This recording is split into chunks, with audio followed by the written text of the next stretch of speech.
Hello champions, आप सभी का स्वागत है आपके अपने चैनल में एक बार फिर से। तो दोस्तों, जो हमने अभी तक पढ़ा है उसका प्रैक्टिस करना बहुत जरूरी है, क्योंकि हम पढ़ते हुए जा रहे हैं और हमें यही नहीं पता चल पा रहा कि हमने सीखा है या नहीं सीखा है। जो अब तक हमने पढ़ा है क्या वो सीखा है, क्या वो हमें समझ में आया है, क्या उससे अगर जो क्वेश्चंस बनते हैं क्या हम उनको सोल्व कर पा रहे हैं। तो आज की क्लास में मैं आपके लिए कुछ क्वेश्चंस लेकर आया हूं, जिससे आपको पता चलेगा कि जो हमने पढ़ा है वो पेपर में किस तरीके से पूछा जाता है और क्या हम उनको सोल्व कर पा रहे हैं। अगर आप उनको सोल्व नहीं कर पा रहे, इसका मतलब आपने ध्यान से नहीं पढ़ा या मुझे पढ़ाने में कोई कमी है।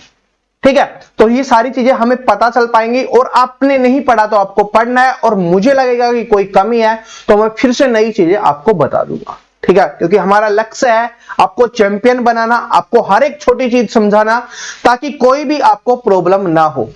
ठीक है, तो आप देखिए सबसे पहला क्वेश्चन क्या है। सबसे पहला क्वेश्चन है पाई है एक। पाई क्या है? ऑप्शंस आपके सामने दिए हुए हैं और आपको करना है। देखिए मैं बता चुका हूं, आप सभी जानते हो ना, मैं इसके बारे में बता चुका हूं, तो आपको बताना कि पाई क्या है।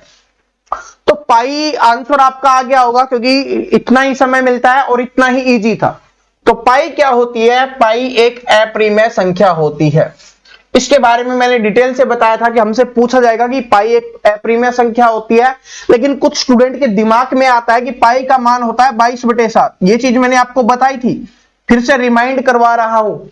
22/7 इसका मतलब क्या हो गया कि P/Q के फॉर्म में है और Q does not equal to 0 है। तो इसका मतलब ये क्या हो जाएगा? प्रीमेय हो जाएगा।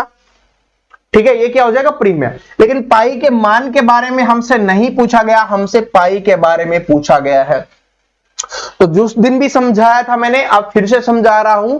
तो पाई क्या है? अप्रिमेय संख्या है। आशा करता हूं सभी ने इसका आंसर किया होगा, दिमाग में सेट होगा ये चीज। और यहां पर कभी कभी पाई का मान भी पूछ लिया जाता है, तो 3.14 भी पाई का मान ही होता है। 3.14, ठीक है, ये भी पाई का मान होता है और ये भी पाई का मान होता है। मोस्टली हम इसका यूज करते हैं जब तक हमें बोला ना जाए, और बोल दिया जाए तो ये भी बोल सकता है। इसके बारे में भी हमने बात की थी, क्योंकि एक एग्जाम में पूछा गया था कि पाई का मान क्या क्या हो सकता है। उसमें 22/7, 3.14 लिखा हुआ था, उसके बाद लिखा हुआ था दोनों या इनमें से कोई नहीं। तो आंसर क्या हो जाएगा? दोनों। ठीक है, समझ में आ गया और आंसर भी निकल गया होगा। इतनी मुझे आशा है, आप सभी पे विश्वास है कि आप सभी ने इसका आंसर जरूर किया होगा। अब चलते हैं अगले क्वेश्चन पे। अगला क्वेश्चन क्या है कि सबसे छोटी अभाज्य संख्या क्या है। अभाज्य संख्याओं के बारे में हमने क्या बात की थी कि वो संख्या जो एक से भाग हो और अपने आप से भाग हो, उसको हम अभाज्य संख्या बोलते हैं। तो इनमें से आपको बताना है कि सबसे छोटी अभाज्य संख्या क्या है। तो इसका आंसर क्या हो जाएगा? इसका आंसर हो जाएगा 2। क्या हो जाएगा? 2, कि 2 है वो सबसे छोटी अभाज्य संख्या होती है। कुछ स्टूडेंट के दिमाग में एक आया होगा जिन्होंने नहीं पढ़ी होगी क्लास को अच्छे से, क्योंकि एक ना तो भाज्य संख्या होती है, एक है वो भाज्य भी नहीं होती है और ना अभाज्य संख्या होती है। बात समझ में आ गया? क्योंकि भाज्य संख्या क्या होती है? वो संख्या जो अपने आप से भाग जाए, एक से भाग जाए और उसके अलावा किसी एक या एक से अधिक से भाग जाए। लेकिन ये सिर्फ स्वयं से भाग जाती है, इसके अलावा किसी से भाग नहीं होती है, तो इसलिए ये भाज्य नहीं होती। अभाज्य संख्या की कंडीशन क्या होती है कि स्वयं से भाग जानी चाहिए और एक से भाग जानी चाहिए, दोनों एक ही है, तो इस वजह से ये अभाज्य संख्या भी नहीं होती है। तो इसलिए सबसे छोटी संख्या क्या हो जाएगी? 2 है, वो आपकी अभाज्य संख्या हो जाएगी। बात समझ में आ गया? इससे आगे की पूछेगा तो फिर 3 हो जाती है। मैंने बताया था ना कि 2, 3, 5, 7, 11, 13 ये सारी की सारी क्या होती है? अभाज्य संख्या होती हैं इस तरीके से। तो इसका आंसर निकल गया कि क्या होगी? 2। रिमाइंड कर रहे हैं चीजों को, जो हमने पढ़ा है उनको फिर से याद कर रहे हैं हम। ठीक है, क्या ये चीजें सोल्व हो पा रही है हमसे? क्या हम कर पा रहे हैं? क्या जो हमने सीखा है वो हमारे दिमाग में रिमाइंडर सेट है? वो जरूरी है। अगर वो नहीं होगा तो फिर प्रॉब्लम हो जाएगी। अच्छा, क्वेश्चन नंबर 3 भी इसी में है क्या? ओके, अगला है शून्य है। शून्य का मतलब अपना 0। जो 0 होता है ना, वो क्या है? 0 क्या है ये आपको बताना है कि 0 क्या है। इसके बारे में भी मैंने आपसे डिटेल से बताया था कि जीरो क्या है, तो आप आंसर करने की कोशिश करो। देखिए प्राकृतिक संख्या, इसके बारे में मैंने बताया था, प्राकृतिक संख्या यानी नेचुरल नंबर, किसी भी संख्या को हमें गिनना होता है उसको हम प्राकृतिक संख्या बोलते हैं, जो एक से शुरू होता है, 1 2 3 4 इस तरीके से हम गिनते हैं, क्योंकि किसी संख्या को हम जीरो नहीं बोल सकते। अब ये है, इसको गिनेंगे तो क्या जीरो में गिनेंगे, नहीं ना, एक से गिनेंगे ना, इस तरीके से। ये याद करने की ट्रिक भी मैंने आपको बताई थी। तो प्राकृतिक संख्या तो नहीं हो सकती। उसके बाद इनमें से आपको देखना है, तो जीरो क्या है, जीरो एक पूर्णांक होता है, तो इसलिए ऑप्शन नंबर बी क्या हो जाएगा इसका आंसर। शून्य है या जीरो है वो क्या होता है, पूर्णांक होता है। यहां पर कंफ्यूजन ये भी मैंने आपको क्लियर किया था कि ना तो जीरो घन पूर्णांक में आती है, घन पूर्णांक कौन से होते हैं, जो 1 2 3 4 यानी कि जो पॉजिटिव नंबर होते हैं, प्लस वाले नंबर होते हैं, उनको घन पूर्णांक बोला जाता है। ऋण पूर्णांक कौन से होते हैं, जो -1 -2 -3 इस तरीके वाले होते हैं, यानी नेगेटिव वाले होते हैं, उनको हम ऋणात्मक पूर्णांक बोलते हैं। तो जीरो ना तो घन में आती है, ना ऋणात्मक पूर्णांक में आती है, ना पॉजिटिव में ना नेगेटिव में। इस बात को याद रखना, और मैं पहले समझा चुका हूं। तो जीरो क्या हो जाएगी आपकी यहां पर, पूर्णांक हो जाएगी। ठीक है, समझ में आया, बस ऐसा ही रिवीजन करना है।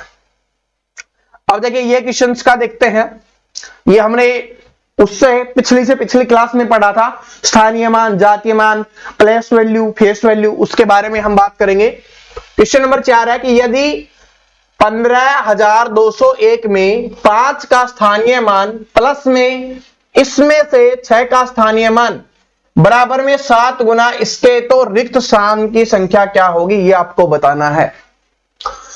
तो सबसे पहले देखिए क्या है कि 15,201 में 5 का स्थानीय मान, इसकी बात की जा रही है, स्थानीय मान। स्थान के बारे में मैंने क्या बताया था, प्लेस, याद करने की ट्रिक बताई थी ना, प्लेस, यानी प्लेस वैल्यू की बात की जा रही है। तो 5 की इसमें प्लेस वैल्यू क्या हो जाएगी, 5 के बाद जितना है उतनी जीरो, तो 5 के बाद 3 है तो 3 जीरो हो जाएंगी, यानी कि 5,000 आपका यहां पे हो रहा होगा। ठीक है, बात समझ में आ गई, कितना हो गया 5,000। प्लस में क्या है कि 2,659 का में 6 का स्थानीय मान, इसमें 6 का स्थानीय मान क्या है, 6 का स्थानीय मान 6 के बाद 2 जीरो है, तो 6 के बाद 2 जीरो हो जाएंगी, बराबर है किसका, 7 गुना, आपको बताना है यहां पर क्या आएगा। तो इसको जोड़ के, क्योंकि जोड़ है तो जोड़ लेंगे, तो 5,600 कितना हो जाएगा, 5,000 में 600 जोड़ेंगे तो कितना हो जाएगा 5,600। 7 गुना में है, यहां पर मान लेते हैं x का मान आपको निकालना है, तो गुना में है, बराबर के दूसरी तरफ जाता है तो किस में चला जाता है, बटे में चला जाएगा। तो ये 7 इसके बटे में चला जाएगा, काटेंगे 7 8 56, कितना आ गया आपका 800। तो यानी x का मान कितना आ गया 800। तो हमसे पूछा था कि रिक्त स्थान को भरना है, तो रिक्त स्थान की जगह हमने क्या माना था, x माना था, और x का मान 800 आ गया। तो इसका मतलब यहां पर कितना हो जाएगा, 800 हो जाएगा। तो ऑप्शन नंबर डी यहां पे करेक्ट आंसर हो जाएगा। जिसने स्थानीय मान को ध्यान से समझा होगा उसने आंसर आसानी से निकाल लिया होगा, बिना पेन के भी निकाल सकते हो। किस तरीके से कि 5 का स्थानीय मान निकालना है, 5 के बाद 3 जीरो यानी 5,000 होगा, प्लस में 6 का पूछा है तो 2 जीरो है, 600 हो जाएगा। तो 5,600 आपका यहां से हो गया। क्या करना है, गुना में 7 है तो 7 से भाग कर दो, x का मान निकल जाएगा 5,600 बटे में 7, 7 8 56, 2 जीरो है तो 2 जीरो लगा देंगे, कितना हो गया 8 के बाद 2 जीरो कितना हो गया 800। तो ये आपका आंसर हो जाएगा। तो जिस भी चैंपियन ने क्लास को अच्छे से समझा होगा, क्लास को अच्छे से पढ़ा होगा, वो इसका आंसर बिल्कुल आसानी से निकाल सकता है। तो इसका आंसर क्या हो जाएगा, ऑप्शन नंबर डी, यानी कि 800 आपका यहां पे होने वाला है। समझ में आ गया, बस ऐसे ही करना था। स्थानीय मान में, जातीय मान में क्या होता है, सेम हो जाता है।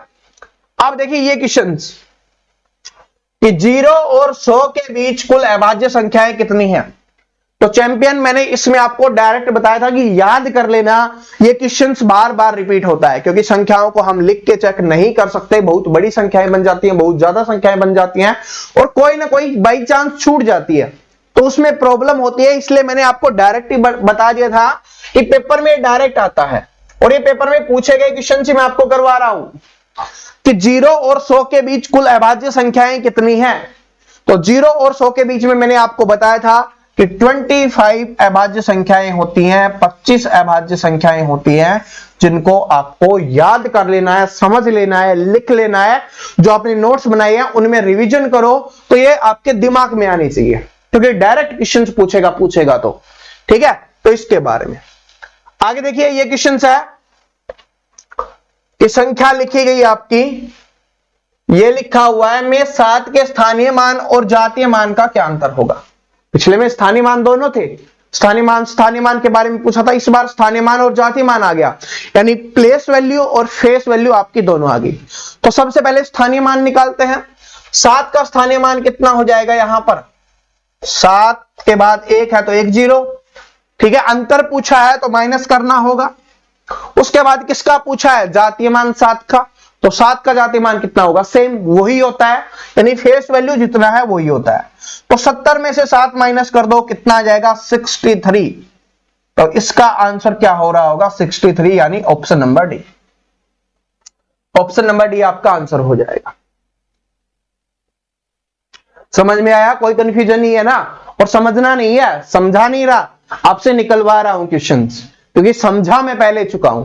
बिल्कुल बेसिक से बिल्कुल छोटी छोटी चीजें मैंने आपको समझा दी हैं, तो अब हम आपसे निकलवा रहे हैं क्वेश्चंस। ठीक है, बात समझ रहे हो ना। तो ये आपको निकालना है, समझाना नहीं है, समझा मैं पहले ही चुका हूं। तो आंसर निकल गया, कितना हो गया आपका यहां पर 63 आपका क्या हो जाएगा, यहां पर आंसर हो जाएगा। क्या बात सभी को समझ में आ गई, समझ में आ गई ना। बस इतना ही चाहिए, समझ में आनी चाहिए कि 7 के बाद 1 है तो 70 हो जाएगा स्थानीय मान, जातीय मान सेम होता है जिसके बारे में पूछा जाता है, उसको हमने लिखा, अंतर था तो माइनस कर दिया, योग होता तो जोड़ देते, प्लस कर देते। ठीक है, सिर्फ इतना ही होता है। ये वाला देखिए क्या है कि प्रथम 4 अभाज्य संख्याओं का योग क्या होगा। प्रथम 4 अभाज्य संख्याओं का योग कितना होगा। ठीक है, क्योंकि छोटा पूछा जाएगा इसमें। तो आपको पता है पहली 4 कौन सी होती हैं, 2 3 5 और 7, इनका योग पूछा है, कर दो 12 12 3 15 और 2 17। तो इसका आंसर क्या हो जाएगा 17, ऑप्शन नंबर डी। ठीक है, तो पहली 4 अभाज्य संख्याओं का योग कितना होगा, 17 होगा। अभाज्य संख्याओं वाली कंडीशन आपको याद होती है ना, कि क्या होती है, वो संख्या जो अपने आप से और 1 से भाग होती है उसको हम अभाज्य संख्या बोलते हैं। फिर से दोबारा रिपीट करवा दिया है, तो इसका आंसर हो जाएगा 17। अब चलते हैं, हमने वो भी पढ़े थे ना भाग देने वाले, 2 से भाग देना, 3 से, 5 से, 7 से, 9 से, 11 से, 13 से, 17 से। ठीक है, उस तरीके से हमने पढ़े थे। तो अब आपको पता होना चाहिए, इसमें क्वेश्चन इस तरीके से बनेगा, क्या ये संख्या लिखी हुई है, यहां पर स्टार लगा के दे दिया गया है कि 9 से भाज्य हो, यानी 9 से भाग जाती हो, तो ये जो स्टार लगाया गया है उसका मान क्या होगा, ये आपको बताना है। तो इसको निकालने के लिए सबसे पहले आपको एक कंडीशन पता होनी चाहिए, और वो कंडीशन क्या है कि 9 से भाग देने की कंडीशन क्या है, कि कोई संख्या 9 से पूरी भाग कब होती है, कब होती है, जब उसके अंकों का योग 9 से पूरा भाग होता है, तब वो संख्या 9 से भाग होती है। याद है ना आपको, दिमाग में सेट है ना, 2 बार रिपीट करवाया था मैंने। तो 9 से भाग होने वाली की कंडीशन क्या है कि उसके अंकों का योग 9 से भाग होना चाहिए। तो अंकों का योग कर लो, तो यहां पर 4 3, यहां पर क्या लिखा हुआ, 4 3 स्टार लगाया गया है, और 6 और 8। तो यहां से जोड़ेंगे तो कितना हो गया 14, 14 और 4 कितना हो गया 18, 18 3 क्या हो गया 21 हो गया। हमारे पास 21 है, और हमें जोड़ना है क्या, स्टार, और स्टार के स्थान पर कुछ जोड़ना है, और वो 9 से भाग होना चाहिए। तो 21 के बाद कौन सी संख्या आती है जो 9 से भाग होती है, तो 9 दूनी 18, 9 3 27, 27 आ जाएगा तो भाग हो जाएगी। इसका मतलब इसकी जगह पे क्या रखेगी, 27 बन जाए। 21 हमारे पास पहले से है, तो 27 बनाने के लिए क्या लिख देंगे हम यहां पर 6। और अगर ये नहीं पता चलता ना, तो 27 में से 21 माइनस कर लो, 27 माइनस 21 कितना आ जाएगा 6। तो क्या हो जाएगा यहां पर स्टार का मान 6 हो जाएगा, ऑप्शन नंबर ए। क्या बात समझ में आ गई, क्योंकि बोला है कि 9 से भाग होने वाली कंडीशन मैंने बताई हुई है कि उसके अंकों का योग है वो 9 से भाग होना चाहिए। और 9 से भाग होने के लिए क्या करना पड़ेगा, जो क्या है 21 हमारे पास आ गया, अगली संख्या कौन सी होगी, क्योंकि अगली संख्या ही तो भाग होगी, तो उसमें 6। ठीक है, ये आंसर निकल गया। आगे चलते हैं, अगला क्वेश्चन देखिए, ये है कि निम्न में से कौन सी संख्या 11 से भाज्य है। तो आपको बताना है कि इनमें से कौन सी संख्या 11 से भाग होती है और 11 से भाग होने वाले की कंडीशन क्या है। और कंडीशन इतना बड़ा लिखा हुआ है, मतलब कंडीशन आपको याद होनी चाहिए तभी आप इसको सोल्व कर पाओगे। तो 11 से भाग होने वाले की कंडीशन मैंने क्या बताई थी कि उसके विषम स्थानों का योग और सम स्थानों के योगों का अंतर या तो 0 होना चाहिए या 11 से भाग होना चाहिए, वही संख्या 11 से भाग होगी। तो पहले वाले में देखिए क्या है, इसका इसका इसका इसका इसका इसका और इसका, तो क्या हो जाएगा 8 7 15, 15 और 2 17 और 17 और 4 21, ये तो हो गया आपका 21। माइनस में 1 3 4 4 4 सॉरी 1 3 4 4 और 8 12, तो इसमें से 12 काट देंगे तो कितना आ जाएगा 9 आ जाएगा। क्या 9 से 11 से भाग होता है? नहीं होता, ना ही 0 आया, तो इसका मतलब ये तो आंसर नहीं हो सकता। इसमें चेक करते हैं इसका इसका इसका और इसका, उसके बाद इसका इसका, तो कितना हो जाएगा 8 7 15, 15 और 3 कितना होता है 15 3 18 और 8 26, कितना हो गया 26। माइनस में 4 3 4 2 6 और 1 7 7, कितना आ गया, कितना आ गया यहां पे 7 है ना, तो 19। क्या 19 11 से भाग होता है? नहीं होता, ना ही 0 है, तो ये भी नहीं होगा। ठीक है, सही है ना? हाँ सही है। इसमें देखते हैं इसका इसका इनका इनका योग, इनका और इनका योग। तो चलो करते हैं, थोड़ा छोटा कर लेते हैं, इधर ले आते हैं। तो कीजिए क्या है 8 7 15, 15 और 2 17, 17 और 8 कितना हो जाएगा 25 25। माइनस में 1 3 4 4 8 8, कितना हो जाएगा 17। क्या ये भाग हो रही है? ना तो ये 0 है, ना 11 से भाग होती है, इसलिए ये भी नहीं होगा। अब बिना देखे 3 ऑप्शन नहीं हुआ तो चौथा आपका आंसर हो जाएगा, लेकिन फिर भी हम इसको चेक करेंगे क्या, क्योंकि हो सकता है कुछ ना कुछ गड़बड़ हो। इसका योग इसका योग इसका योग, साथ में इसका और इसका, तो 8 7 15, 15 और 3 क्या हो गया 18, 18 4 क्या हो गया 22 22। माइनस में 8 2 10 और 1 11, 11 माइनस करेंगे, 22 में से 11 गया, कितना आ जाएगा 11। क्या 11 11 से भाग होता है? बिल्कुल होता है, एक बार में ही हो जाता है, तो इसका मतलब यही आंसर हो जाएगा। चेक भी मैंने करवा दिया है, वरना आंसर तो आपका पहले ही निकल गया था। ठीक है, एग्जामिनर ऑप्शन नंबर 4 में इसलिए दे देता है ताकि स्टूडेंट का टाइम वेस्ट हो, क्योंकि एग्जामिनर है ना, वो तो चाहता है कि जितना कम स्टूडेंट सोल्व करेंगे उतने हमें चैंपियन मिलेंगे। ठीक है, तो यही है, तो इसलिए ज्यादा ऑप्शन चेक करने होते हैं, अपनी स्पीड को इंक्रीज करना है। सबसे बड़ी बात क्या है? स्पीड को इंक्रीज करना। मैं आपको समझा रहा हूं ताकि समझाते हुए गलती नहीं होनी चाहिए। ठीक है, चीजें मैं आपको बता रहा हूं तो आप स्पीड में करोगे इसको। ठीक है, तो ये है। आगे देखिए क्या है कि कोई संख्या 11 से भाज्य है यदि उसके सम और विषम स्थानों के अंकों का योग का अंतर क्या होगा। 11 से भाज्य वाला देखिए, डायरेक्ट पूछ लिया गया है कि कोई संख्या 11 से भाज्य है यानी 11 से भाग होती है, तो उसके सम स्थानों और विषम स्थानों के बीच का अंतर क्या होगा, अंकों के योग का अंतर क्या होगा। क्या हो सकता है? अभी मैंने कंडीशन बताई थी ना, या तो 0 होना चाहिए या 11 से भाग होना चाहिए। तो क्या है, या तो 0 होना चाहिए या 11 का गुणज होना चाहिए। वही है ना कि जो संख्या 11 से भाग होगी वो 11 का गुणज ही तो होगी, तो इसलिए ऑप्शन नंबर सी आंसर होगा। इस तरीके से भी डायरेक्ट क्वेश्चंस पूछ लिए जाते हैं डिविजिबिलिटी से। ठीक है, यानी जो भाग देते हैं उससे इस तरीके से डायरेक्ट क्वेश्चंस भी आपके बन रहे होते हैं। तो हमें इसको इस तरीके से सॉल्व करना है। समझ में आ गया?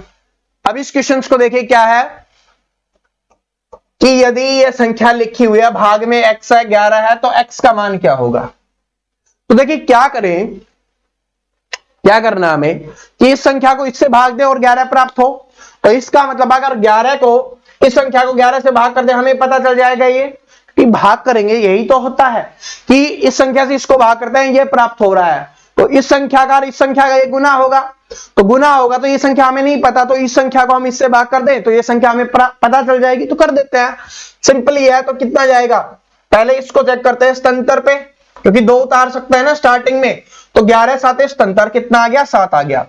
उसके बाद 7 पे नहीं जा रहा, 11 से भाग, फिर 2 7 उतारेंगे तो 2 7 उतरता ही 0 चला जाता है। फिर क्या होगा, 11 7 77, उसके बाद फिर 7 उतारेंगे नहीं जाएगा, फिर 7 उतारेंगे तो 0 और 11 7 77। तो जिस भी ऑप्शन में ये आपको आंसर दिख रहा है वो आपका आंसर हो जाएगा 70707, यानी ऑप्शन नंबर ए आपका आंसर हो गया। इसमें कंडीशन समझ में आई है ना? जिनको नहीं पता कि भाग किस तरीके से करते हैं, मैं आपको बता देता हूं कि एक जैसे ये है, ऐसे था 7 7 7 कितनी बार है, 6 बार है, ठीक है। और हमें क्या देना था, 11 से भाग देना था। तो सबसे पहले 11 कम 11 नहीं जा रहा, तो 11 7 77 हम कर देते हैं। उसके बाद यहां से 0 बच गया, यहां से 7 उतारा नहीं जा रहा, फिर 7 उतारेंगे तो एक साथ 2 संख्या नहीं उतार सकते। अगर 2 बार उतार रहे हैं तो हमें ऊपर 0 लगाना होता है, ठीक है। इस साथ थोड़ा अच्छा नहीं दिख रहा तो इसको ऐसे लिख देते हैं। बात समझ में आ गया, इसलिए 0 यूज किया। फिर दोबारा स्वतंत्र हो जाएगा, 11 7 स्वतंत्र हो जाएगा, फिर 7 से भाग नहीं जाएगा, फिर 7 उतारेंगे तो 0 होगा, फिर 11 7 स्वतंत्र होगा। इस तरीके से ये हो रहा होगा। अब कंफ्यूजन दूर हो गया, याद कर लेना कि एक संख्या उतारने से भाग हो रहा है तो कोई दिक्कत नहीं है, लेकिन दूसरी संख्या एक साथ उतार रहे हैं, 2 संख्या एक साथ उतार रहे हैं तो ऊपर हमें 0 लगाना पड़ेगा, ठीक है। और ये बचपन में सिखाया जाता है, मैं नहीं सिखाने वाला, लेकिन फिर भी सिखा रहा हूं। अब क्वेश्चन बनेगा ये, अब क्वेश्चन है आपका ये कि 101 प्लस 102 प्लस 103 इस तरीके से 200 तक का योग बताना है, क्या होगा। अब कुछ बोलेंगे सर जी ऐसे करके कि सर जी ये तो बताया नहीं आपने। तो मैंने आपको एक चीज सिखाई थी, एक फॉर्मूला बताया था कल वाली क्लास में, नेचुरल नंबर्स का सम निकालने का, यानी जो प्राकृतिक संख्याएं या उनका योग निकालने का। कितने तक है, 200 तक, लेकिन स्टार्टिंग 101 से है। तो अगर हम 1 से 200 तक की निकाले, क्योंकि प्राकृतिक संख्याएं है ना, बीच में कोई गैप नहीं है, प्राकृतिक संख्याएं हैं, तो 1 से 200 तक का निकाले और उसमें से 1 से 100 तक का घटा दे तो आंसर निकल जाएगा आपका, क्योंकि हमें 101 से 200 तक का ही तो चाहिए। यानी कि 200, एक बात बताता हूं, 200 रुपए है, आपको 200 रुपए दे दिए, उसमें से 100 रुपए माइनस कर दे तो आपको 100 का मान निकल जाएगा ना, बस वैसा ही है, बस कर देते हैं। और इसको नेचुरल नंबर का सम निकालने का क्या फॉर्मूला था, n इंटू n प्लस 1/2। और मैंने सिंपली तरीका क्या बताया था आपको कि जो संख्या है उसको उससे अगली संख्या को गुना करना है और 2 से भाग करना है। वैसे हमने किया था 50 गुना 51/2, 2 से काटा, 25 को 51 से गुना किया था, याद आ गया। उस तरीके से n इंटू n प्लस 1/2 ऐसे करना है। तो ये स्टार्टिंग में 200 यूज करेंगे, क्योंकि 200 वाली बड़ी संख्या तो बड़ी में छोटी घटाएंगे, क्या हो जाएगा 200 गुना 201, क्योंकि संख्या है उससे अगली संख्या से, और बटे में 2 करना है। माइनस क्या करना है, 100 वाला 1 से 100 तक का घटा देना है, तो कितना होगा उसमें 100 गुना 101/2, ये आपको माइनस कर देना है, आपका आंसर निकल जाएगा। इसको काटेंगे तो कितना आ जाएगा 100, इसको काटेंगे तो कितना आ जाएगा 50, ठीक है। अब हमें क्या करना है, बस माइनस करके ही लिखना है, लिख देंगे। इसको गुना करेंगे तो कितना आ जाएगा 20, 1 और 2 0, माइनस में इसको गुना करेंगे तो कितना आ जाएगा 5 0 5 और 1 0। तो 20,100 में से 5,050 माइनस करेंगे तो 15,000 कितना आ जाएगा 50, किसमें है 15,050, ऑप्शन नंबर सी में है, तो ये आपका आंसर हो जाएगा। बात समझ में आई? नहीं समझ में आई तो आपको एक बार बेसिक और बता देता हूं। क्या आपको पता है कि 1 प्लस 2 प्लस 3 प्लस 4 इस तरीके से संख्याएं लिखी हुई हैं और क्या लिखा हुआ है, लास्ट में 200 है। तो 1 से 200 तक की संख्याएं हैं, उसमें से 1 से 100 तक की संख्याएं माइनस कर दें हम, तो हमें क्या बच जाएगा, हमारा 101 से 200 तक की बच जाएंगे ना। यानी कि 1 से लेकर 200 तक का जोड़ हमें पता है, उसमें से 1 से 100 तक का जोड़ अगर हम माइनस कर दें तो 101 से 200 तक का जोड़ बच जाएगा ना। तो वही हमने यहां पर किया है, 200 वाला था तो यहां पर निकाला, इस फॉर्मूले से यूज किया, और दूसरा इसमें से 100 माइनस कर दिया, तो हमारा आंसर निकल के आ गया, कितना आ जाएगा 15,050, ठीक है। क्योंकि 20,000 था, उसमें 5,000 माइनस करेंगे तो 15,000, अब 100 में से 50 माइनस करेंगे 50, तो 15,050 आपका आंसर हो जाएगा, ऑप्शन नंबर सी। पेपर में क्वेश्चन ऐसे बनता है, इसलिए करवा रहा हूं ताकि कोई भी हमारे चैंपियन को कोई भी दिक्कत ना हो। वो बोले सर बेसिक तो करवा दिया लेकिन क्वेश्चन आ गया ऐसा, आपने बताया नहीं था कि ऐसा क्वेश्चन आ सकता है, बेसिक तो आपने बता दिया था, हमारे दिमाग में इतना ही सेट होता है, तो वो चीज भी आज क्लियर कर दी। ठीक है, इस तरीके से हम प्रैक्टिस भी आपको करवाते हैं ताकि कोई भी आपको दिक्कत ना रहे। अब देखिए आगे क्या है, प्रथम 25 सम संख्याओं का योग क्या होगा। प्रथम 25 सम संख्याओं का योग क्या होगा, ये आपको बताना है। तो पहली सम संख्याओं का योग निकालने का क्या फॉर्मूला मैंने आपको बताया था कि अगर प्राकृतिक संख्याओं का योग निकालने का फॉर्मूला था n इंटू एन प्लस 1/2। बटे में 2 क्यों लिखते थे, क्योंकि उसमें दोनों संख्याएं होती है, सम संख्या भी होती है और अपनी भी सम संख्या भी होती है। इसमें सिर्फ सम संख्या है, तो क्या याद करवाने के लिए बताया था, n इंटू एन प्लस 1, यही तो आपको बताया था। यानी वो संख्या है वो, और उससे अगली संख्या से गुना कर दो, आंसर निकल जाएगा। इसमें 25 का पूछा है, तो क्या करना है, 25 गुना 26 अगली संख्या से, 25 25 625 होता है, और उसमें 25 और दो जोड़ देंगे तो कितना हो जाएगा 650। तो आंसर हो जाएगा ऑप्शन नंबर डी। इस तरीके से चैंपियन भी गुना करते हैं, क्योंकि पता है कि 25 को 25 से गुना करते हैं तो 625 आता है। क्यों, कि हमें 25 का स्क्वायर पता है, जिसको स्क्वायर पता होगा वो कर पाएगा। तो 25 का स्क्वायर 625, और एक बार और गुना करना है, क्योंकि यहां पर 26 है ना, एक ज्यादा है, तो एक बार और गुना करना है इसको, तो 25 और जोड़ देंगे, तो 625 में 25 जोड़ेंगे 650 आंसर हो जाएगा। ठीक है, याद रखना, फॉर्मूला जो याद होगा वो इसको यूज करेगा चुटकी में। बिना फॉर्मूले के भी मैंने आपको समझाया हुआ है कि सम संख्याओं का पूछेगा तो जो संख्या दी हुई है उसको और उससे अगली संख्या गुना कर दो, आंसर निकल जाएगा। प्राकृतिक संख्याओं का होगा उसको 2 से भाग कर दो बस। ठीक है, प्राकृतिक संख्याओं का पूछा होता है 2 से भाग कर देते। ठीक है, आगे देखिए, 41 और 80 के बीच सभी संख्याओं का योग क्या होगा। इसमें क्या है, उसमें था पढ़ाते हुए बताया था कि प्रथम का पूछेगा तो ये फॉर्मूला यूज कर रहे होंगे, और अगर संख्याओं का पूछेगा इतने से इतने तक, क्या यूज करना था फॉर्मूला, n/2 प्लस 1।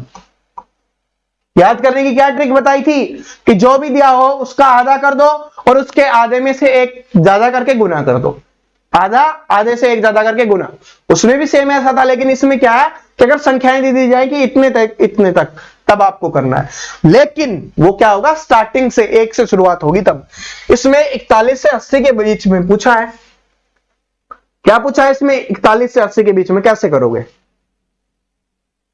दिमाग लगाओ, खोलो अपने दिमाग को। इस टाइप का मैंने अभी थोड़ी देर पहले समझाया था, वो 200 वाला वैसा ही है कि हमें 101 से 200 का नहीं पता, तो 1 से 200 का निकाल के 1 से 100 तक का माइनस कर दे तो 101 से 200 का निकल जाएगा। ऐसे ही इसमें है, 1 से 80 का तो निकाल सकते हैं ना, तो 1 से 80 के में से 1 से 40 का माइनस कर दे, आंसर निकल जाएगा। तो 1 से 80 का क्या होगा, 80 का आधा करना है, तो क्या करेंगे 40 और गुना में उससे अगला 41, इससे गुना करना है माइनस में, क्योंकि वो घटाना पड़ेगा, क्योंकि 1 से 80 तक का निकालेंगे, 1 से 80 तक का निकालना है और उसमें से 1 से 40 तक का माइनस कर दें तो 41 से 80 तक का हमें पता चल जाएगा। सिंपल सी बात है, पहले समझाया फिर से बता रहा हूं, इस टाइप का आता है। तो अब क्या करेंगे, 40 तक, 1 से 40 तक का माइनस करेंगे, तो 1 से 40 तक के क्या है, आधा करना है 40 का, 40 का आधा करोगे 20 और गुना में क्या करना है हमें 21, बस कितना हो जाएगा 4 और 16 और 0 लगा दो। माइनस में कितना हो जाएगा, 21 दूनी 42, 420, उसमें से माइनस करेंगे तो 1600 में 400 गया तो कितना बच गया 1200, और 40 में से 20 गया 20, तो कितना आ जाएगा 1220। तो ऑप्शन नंबर सी आंसर हो जाएगा। समझ में आ गया ना, ये है फॉर्मूला। 1 से 80 तक का निकालेंगे, उसमें 1 से 40 तक का माइनस कर देंगे, क्योंकि हमसे 41 तक का पूछा है, 41 से 80 तक का पूछा है, तो उसमें 1 से 80 में 1 से 40 माइनस कर दे, 41 से 80 का बच जाएगा। तो इसमें से ये माइनस करेंगे, ये बच गया, ये कितना है, ये अपना जो बचा है वो है 41 से 80 का। ठीक है, तो ये आपका आंसर यहां पर हो जाएगा। बात समझ में आ गई, ठीक है। अब चलते हैं अगले क्वेश्चंस में कि प्रथम 50 विषम प्राकृतिक संख्याओं का योग क्या होगा। क्या बात है, और क्वेश्चंस नहीं है क्या इसमें, होने चाहिए थे, कोई बात नहीं। कि प्रथम 50 प्राकृतिक संख्याओं का योग क्या होगा, विषम प्राकृतिक संख्याओं का। किसका पूछा है? विषम प्राकृतिक संख्याओं का पूछा है। सम संख्याओं का पूछा था तो उसके लिए मैंने क्या बताया था? n इंटू n प्लस 1, यानी उसी संख्या को उससे अगली संख्या से गुना करना है। लेकिन विषम संख्याओं का जब आपसे पूछा था तो उसमें मैंने क्या बताया था कि उसी संख्या को 2 बार गुना करना है बस। क्या फॉर्मूला था? n स्क्वायर, ये वाला फॉर्मूला था ना आपका। तो क्या बताया था मैंने सिंपल याद करने का तरीका कि विषम पूछे प्रथम का तो सेम संख्या को 2 बार गुना कर दो। 50 को 2 बार गुना कर देते हैं तो कितना आ जाएगा? 50 गुना 50 2500। तो ये आपका आंसर हो जाएगा जो ऑप्शन नंबर बी में है। ऑप्शन नंबर बी क्या हो जाएगा आपका? यहां पे करेक्ट आंसर हो जाएगा। क्या ये बात सभी को समझ में आ गई? ठीक है, आगे क्वेश्चंस टाइप नहीं हुए, कोई बात नहीं। तो बात समझ में आ गई ना? तो ये आपका आंसर हो जाएगा। समझ में आ गया? जो हमने पढ़ा था मोस्टली हमने रिवीजन कर लिया है। हमने क्या था कि डिविजिबिलिटी पढ़ा, वो हमने रिवीजन किया। स्थानीय मान जातीय मान पढ़ा, उसका हमने रिवीजन किया। सम संख्या विषम संख्या हमने पढ़ी, उसका रिवीजन किया। भाज्य संख्या अभाज्य संख्या पढ़ी, उसका रिवीजन किया। पूर्णांक परिमेय अपरिमेय उनका हमने रिवीजन कर लिया। तो हमने जो भी पढ़ा था मोस्टली सभी का रिवीजन हमने कर लिया है। और आशा करता हूं आप में से मोस्टली स्टूडेंट ऐसे होंगे जिन्होंने इनका आंसर स्वयं निकाला होगा। ठीक है, और अगर समय नहीं लगता ना कि समय नहीं मिला सर जी, जल्दी जल्दी आपने समझा दिया, तो आप वीडियो को रोक के क्वेश्चंस को सोल्व कर सकते हो। इसको बोलते हैं स्मार्ट। आप जानते हो हम लाइव क्लास क्यों नहीं यूज करते? क्योंकि अगर ये क्लास 30 मिनट 40 मिनट में हम आपको समझा रहे हैं, अगर ये क्लास लाइव होगी तो कम से कम इसको समझाने में 1 से 1.5 घंटा लग जाएगा। स्टूडेंट के कमेंट आएंगे, बेवजह के कमेंट आएंगे। हम हमारे चैंपियन को कोई भी डाउट नहीं छोड़ते। ठीक है, फिर भी कोई डाउट रह जाता है तो 1 जुलाई से, मैं आपको पहले भी बोल चुका हूं, 1 जुलाई से आपके लिए एक नंबर जारी कर दिया जाएगा। ठीक है, टीम में हमने बना दिया, बस वो नंबर जारी करना है वो 1 जुलाई से, ताकि कुछ उनको चीजें बताना होता है ना, टीम को समझाना भी होता है, बताना भी होता है कैसे कैसे स्टूडेंट को हैंडल करना है। क्योंकि बहुत सारे स्टूडेंट होंगे जो पता नहीं क्या क्या पूछ रहे होंगे। ठीक है, तो सभी को हैंडल करना, सभी चीजें करना, तो उनकी अभी ट्रेनिंग चल रही है। ठीक है, तो उसके बाद क्या करना है, आप जो भी डाउट होगा पूछ सकते हो। क्वेश्चंस का डाउट हो, किसी और एग्जाम के लिए रिलेटेड हो, या कैसे भी हो, आपको बस क्या बनना है, आपको चैंपियन बनना है। तो कोई भी डाउट हो वो क्लियर कर दिया जाएगा। आपको किसी भी चीज की आवश्यकता होगी, सर पीडीएफ चाहिए, बता देना, वहां पर मिल जाएगी आपको। ठीक है, आपको जो भी चीज चाहिए वो वहां पर आपके लिए अवेलेबल होगी। तो सारी चीज हम आपके लिए कर रहे हैं। क्यों? क्योंकि हम चाहते हैं कि हमारा चैंपियन का सिलेक्शन हो। और आपको सिर्फ इतना काम करना है, अपने सभी दोस्तों को, अपने भाई बहनों को बताना होता है कि आप आओ हमारे साथ यहां पर तैयारी करो। इस तरीके से इतने बेसिक से सारी चीजें समझाते हुए, डाउट क्लियर करते हुए और प्रैक्टिस करवाते हुए हमें सर करवा रहे हैं। ठीक है, तो मिलते हैं अगली क्लास में। आशा करता हूं इस क्लास में आपने बहुत कुछ सीखा होगा और जो हमने सीखा था उसका अच्छा रिमाइंडर आपके दिमाग में आया होगा। ठीक है, तो अगली क्लास में नई चीजें सीख रहे होंगे और उसके लिए तैयार है ना, इसकी प्रैक्टिस जितनी हो सके आपको कर लेनी है। Thank you so much, all the best.